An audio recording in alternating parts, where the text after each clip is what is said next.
Yeah, look at that iPad. Just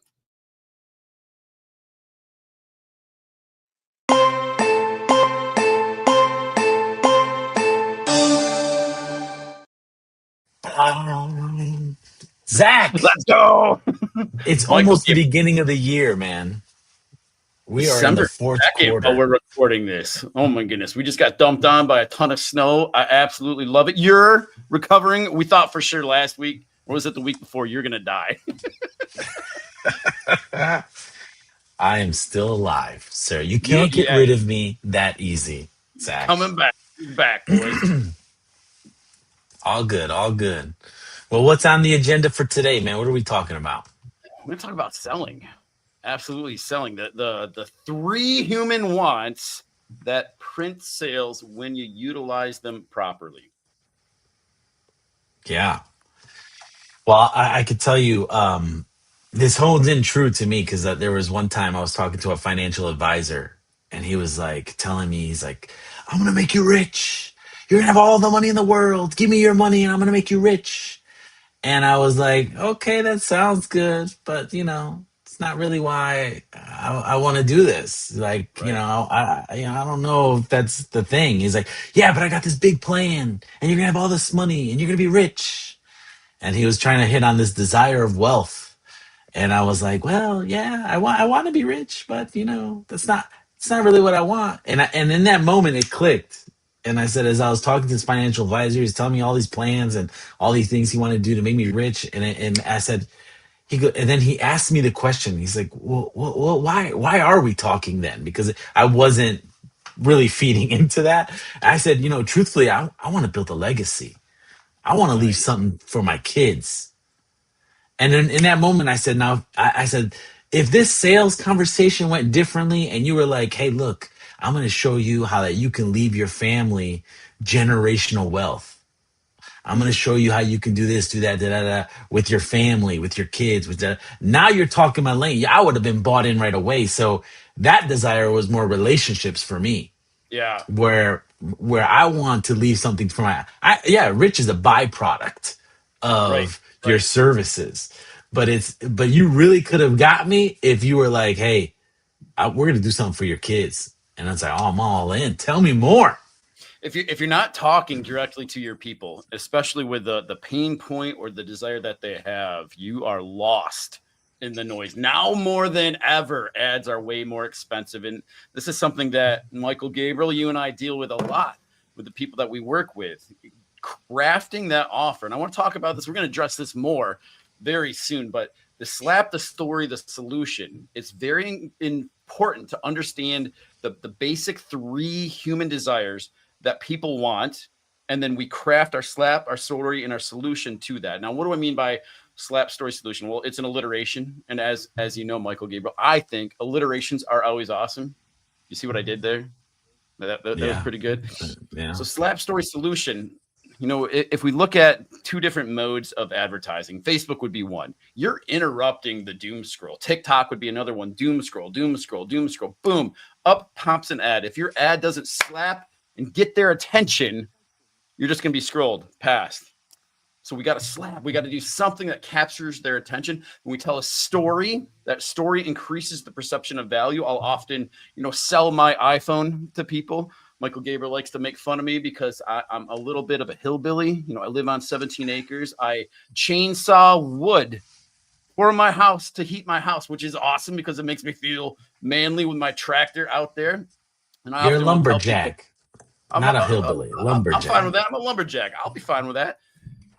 I drop my phone out there all the time because I'm listening to audiobooks and it falls and gets run over by the tractor. And so I'll sell my phone to these people, and I'm like, this is a $1,200 iPhone. Would you pay me $1,200? Absolutely not. Would you pay me $1,000? Absolutely not. Would you pay me $500? Absolutely not. But then I say, well, I do have, and I'm stealing this from Russell Brunson. I do have Russell Brunson's contact in there. And if you message him, he'll answer. And I have all these other people in here, and I have all these different systems and tools that we use to help people scale dramatically quick. Would you pay me $1,000? Absolutely. Would you pay me $2,000? Absolutely. Right. So that story, nothing changed about the phone that's been dropped and driven over by the tractor, but the story increases the perception of value. The slap gets their attention. The story increases the perception of value. And then we have our solution. What's the thing that we're offering? And if these things aren't done right, especially in this market that we're dealing with, like expensive ads, you're just going to waste money. Now, if you throw enough crap at the wall, eventually something's going to stick. But if we understand the human wants, the things that will print sales, health, wealth, and relationships, those three core categories, you can like cut in line and really get closer to being successful, having a positive ROAS or return on investment with that, if you understand the core.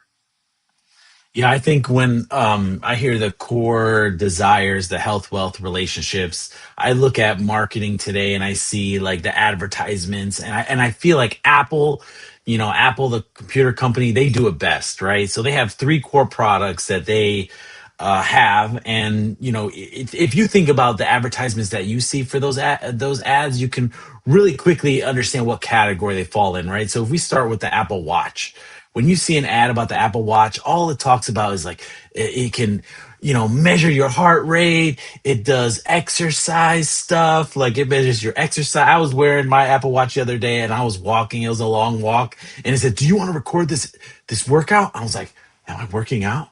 Well, my heart rate was up, right? But it was really just a walk. Yeah, I was like, "Hey, let's do this." So when they advertise their watch, they're advertising it for a health desire. It's all about health. Now that watch can take phone calls, it can, text message, it can do a whole bunch of stuff, which, can fall into the other categories, but they really focus on the health part. When I see the phone, right? I see the phone, all their advertisements are about is this like, oh, look, the camera. This new camera could take these pictures of these moments and life and people and FaceTime and all of this. So they're honing in on the relationship side of things. Now that phone can also track your health. It tracks your sleep sometimes. It could track Right. your emails, like productivity, all this stuff. But they really the core focus is the camera and the relationships that this phone can build. And then the iPad, these new iPads now, they're like, man, this is more than just an iPad, right? Productivity, Adobe design, emails, Outlook. It's showing you all these things, which is more of a wealth desire, because if I can be more productive, I can make more money. So And I want to jump in just super quick. It's something that you're saying. So we talked about the Apple Watch, we talked about the iPhone, we talked about the iPad. All these things, they're selling to a different, what do we want to call it? A different human desire. Yep. None of them have been innovated in the last 10, 15 years. They're all basically the same, slightly better camera, slightly longer battery, a little bit faster processor. Yet Apple is $1 trillion company.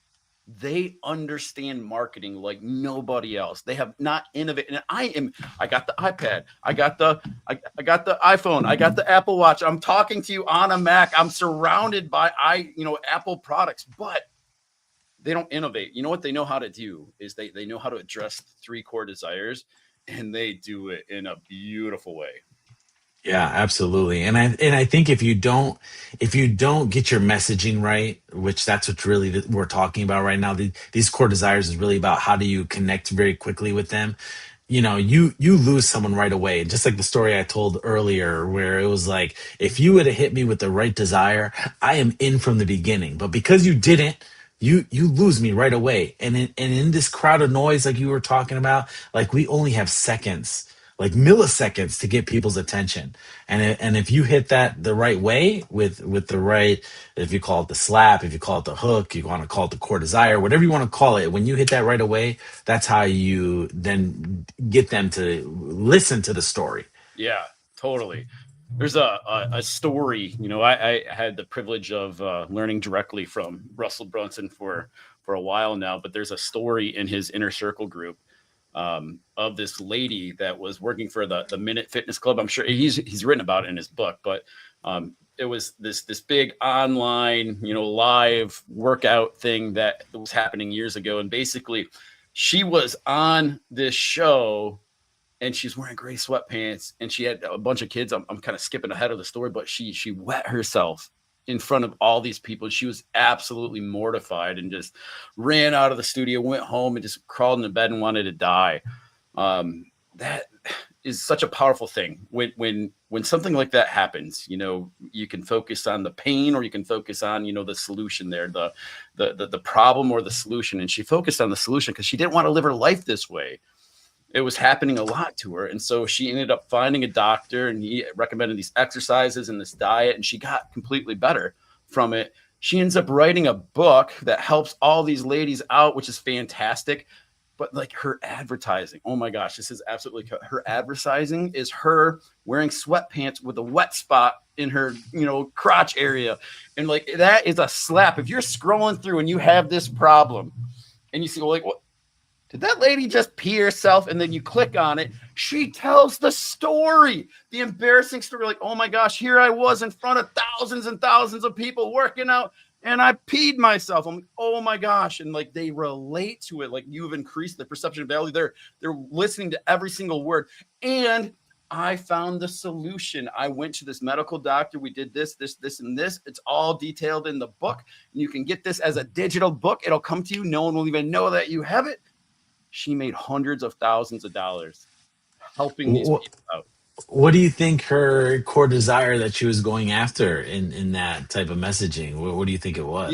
That's great that you bring that up, because I would say it's definitely a blend, right? So, she talks about like how she'd jump on the trampoline with her kids, and then she'd have the issue that's affecting her relationship with those kids. She's doing the Minute Fitness Club, and like, she's touching on all of these. There's going to be a core desire that we want to focus on. She's doing the Minute Fitness Club to make money, wealth, but she can't because of this issue.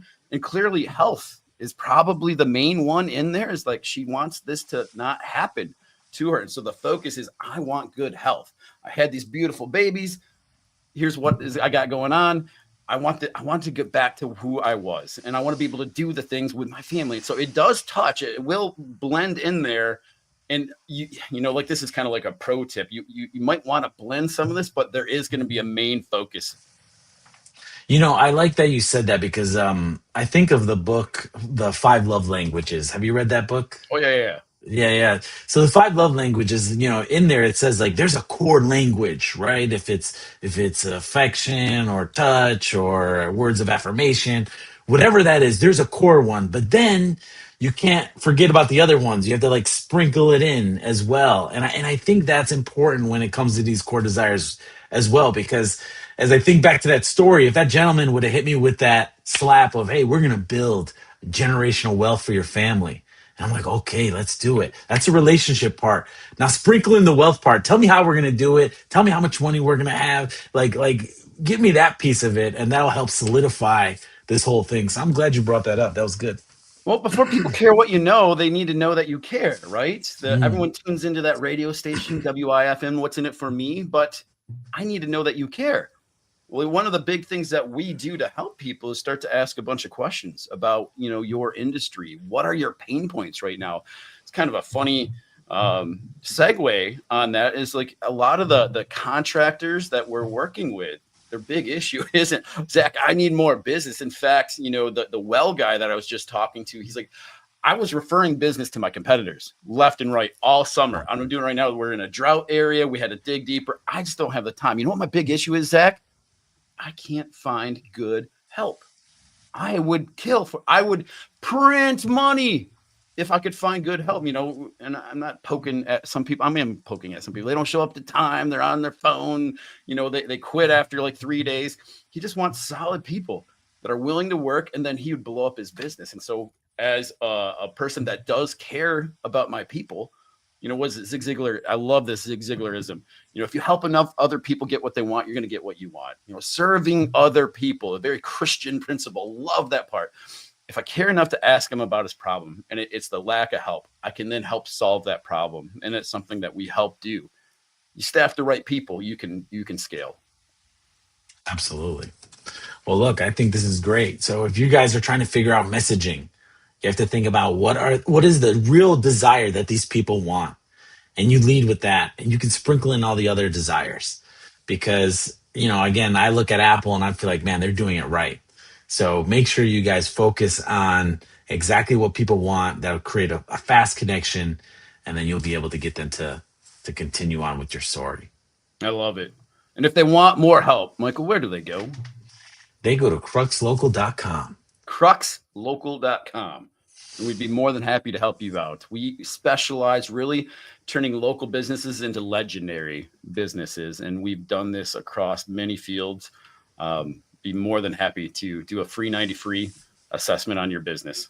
Absolutely. And I think what you can do in the comments is if you think you know what the core desire is in your business of that you're hitting, type it in the comments. Put health, wealth, or relationships. And if you want, give a brief snippet. We would love to see what that looks like. Yeah, totally. All right. See you next time.